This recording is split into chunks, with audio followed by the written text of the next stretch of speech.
Hi, thanks for tuning in today, everybody. My name's Adam. I'm a final year PhD student here at the University of Western Australia. Today I'm going to be talking about some work I've been doing during my PhD, which is gas removal and the global H1 asymmetry of galaxies. So to start with some motivation for the work that I do, when we observe galaxies with radio telescopes, we detect emission from neutral atomic hydrogen, or H1, at a wavelength of 21 centimeters. Now, when you use just a single radio dish to detect this emission, you don't get much spatial information about the gas. Instead, you get the integrated or the global emission distributed over a range of line of sight velocities that's set by the rotation of the galaxy, which I show an example of here on the right, or a global H1 spectrum, which I'll refer to from now on. You see the two high peaks that come from the differential rotation of the disk. Now, of course, you don't have to use just a single radio telescope. You can use some magic and Fourier transforms to tie together some interferometers and look at the spatially resolved distribution of the gas, which I show an example of on the left here. You see the beautiful filamentary structure of the H1, along with how the denser parts trace the spiral arms. And then from these observations, you can also extract out the global H1 spectrum, which I show on the right here. Which of course doesn't contain anywhere near as much information as this image on the left.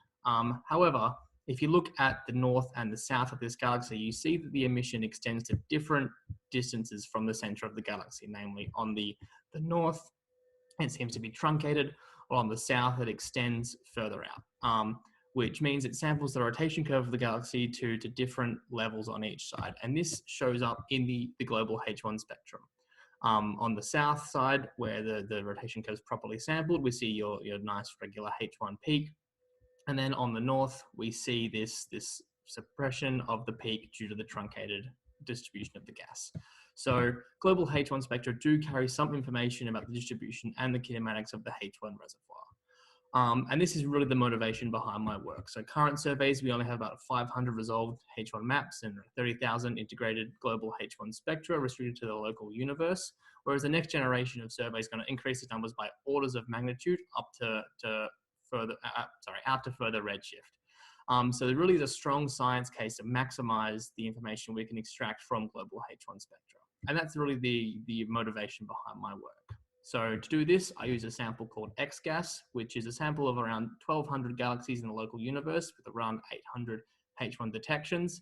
It's stellar mass selected, so we have good statistics at high stellar masses and more objects. But the most important thing is that the observations are gas fraction limited, or H1 to stellar mass ratio limited, in that the observations are targeted and exposure times or integration times are set to detect 2 to 10% of a galaxy's stellar mass. And you see this in these scaling relations with the H1 to stellar mass ratio on the right, which I show on the right here, is these sequences of detections and non-detections that move between either 10 to 2% of a galaxy's stellar mass.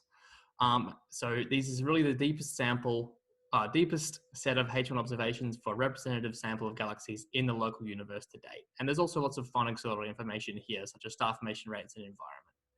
Now, using X-gas, to these spectra, I feed a function called the busy function, which is just a parametric way of describing the various shapes the H1 spectra come in. And then using the peak or peaks in a spectrum, I define measurement limits at the 20% level, where these the 20% level of these peaks, as is typically done for H1 studies. And then I take the ratio of the integrated emission in each half of the spectrum, as I show here with the green and the yellow shading. And this is how I measure an asymmetry, or more essentially a suppression or enhancement of emission in one half of the profile compared to the other. Now, there is an inherent left to right-handedness in this measurement. So if the value is less than 1, depending on which side the emission is greater on, I just invert that so it's always greater than 1, and then a perfectly asymmetric spectrum has an asymmetry measurement of 1, and then values above this indicate deviation from symmetry. Now, what I do, once I've made my symmetry measurements, I select galaxies which are confidently asymmetric, which is, so I know they have greater than 10% difference in the emission in each half of their spectrum, which is about 210. And then I select 150 galaxies that are consistent with having no asymmetry in their measurement, given their noise and some modeling, which you can ask me about offline if you're interested. Now, what I can do is I can look at the properties of my H1 asymmetric galaxies, particularly given the deep observations of X-gas, I'm interested in their H1 content. So how do I do this? What I do is I take an asymmetric galaxy and I match it to all symmetric galaxies with the same stellar mass. Now, out of these matched galaxies, I get their median gas fraction, so their median log stellar H1 to stellar mass ratio, and subtract it from the asymmetric galaxy's value. Essentially, what this gives is a difference in the H1 fraction compared to what is expected for a symmetric galaxy at fixed stellar mass. Now, you can do this by computing the asymmetric galaxy to the symmetric ones, which I show here in the orange, and the symmetric ones to themselves, which one would hope, and they are centered about a gas fraction offset of 0 because they are consistent with themselves. But we see the asymmetric galaxies sit systematically towards negative gas fractions, namely they have reduced H1 content compared to symmetric ones. It's actually about 29% less H1 than their symmetric counterparts at fixed stellar mass. So what we're seeing here is something that's removing and disturbing the H1 from these galaxies, which at first thought puts at least my brain towards some kind of environmental process. Now, we want to be able to test this, and it's good. XGAS has environmental metrics. We have galaxies tagged as satellites and centrals, and we can compare the distribution of these disturbances in each of these samples to see if one's got a higher rate than the other one. And now this is what I show here. Now, it's not the prettiest of figures, I apologize. What this is a cumulative distribution of their asymmetry, moving from symmetric to asymmetric, such that the population that sits on the right is the more asymmetric one as it reaches a given cumulative fraction at a higher value of asymmetry. And what we see here with the satellites in the red and the centrals in the blue, sorry, I should mention the error bars are drawn just in the uncertainty in each of these points given just the scatter in the sample, which for smaller samples you get large error bars.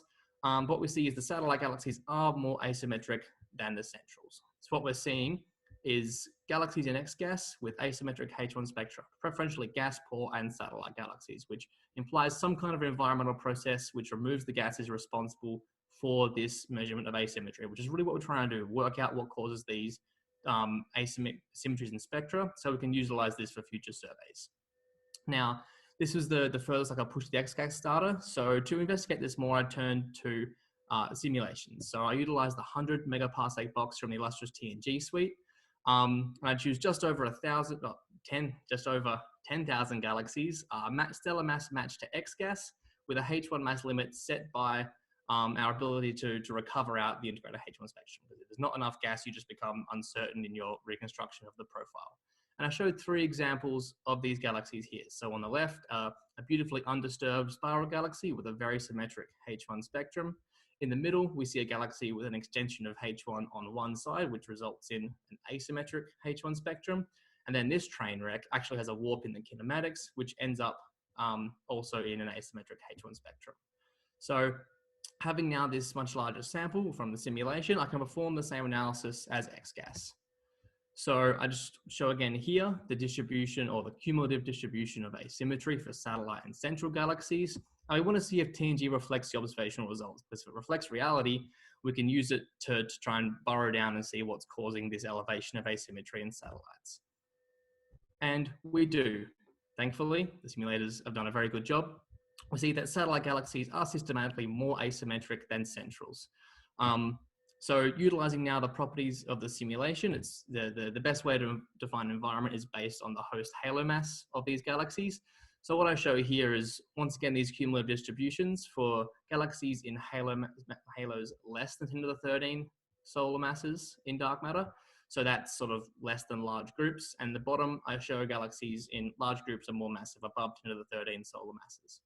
And then split in each halo mass category by their membership or inside or outside their virial radius. And what we see is that in this lower halo mass bin, the two populations are consistent. So there's no elevation in their asymmetry. Whereas in the higher halo mass bin, in galaxies inside the virial radius are systematically more asymmetric than those outside, which even indicates that something inside the virial radius of these massive halos is responsible for this elevation of asymmetry in satellite galaxies. Now, it's all well good knowing this is where it happens, but it's also fun to look at these systems because we have this result information from the simulation. And what we see here is all these galaxies have extensions of gas opposite to the projected velocity vectors in the simulation, indicating they're undergoing some kind of removal of gas by their environment. which really is cool. It closes the loop with the first result that we saw. Satellite galaxies or asymmetric spectra were typically gas-poor and satellite galaxies. Now, to finish off with a tantalizing taste of the future, this elevation of satellites over centrals is roughly all of 10% or less. A large fraction of these disturbances can't be put in this category, and we see that what I show here are the resolved H1 morphologies of galaxies. Satellites and centrals can have very similar shapes. We have streams, we have mergers, we have tails, we have feedback-driven holes. There is a large fraction of asymmetry in the H1 reservoirs of galaxies that goes unexplained so far. So thank you a lot for listening. I'll leave here with my conclusions that H1 asymmetric galaxies and X-gas have 29% less H1 content compared to symmetric ones at fixed stellar mass. Satellite galaxies show a higher rate of global H1 asymmetry than centrals, and this difference can be explained by satellite galaxies undergoing some kind of hydrodynamic gas removal in environments typical of large group and clusters. Thanks a lot for listening.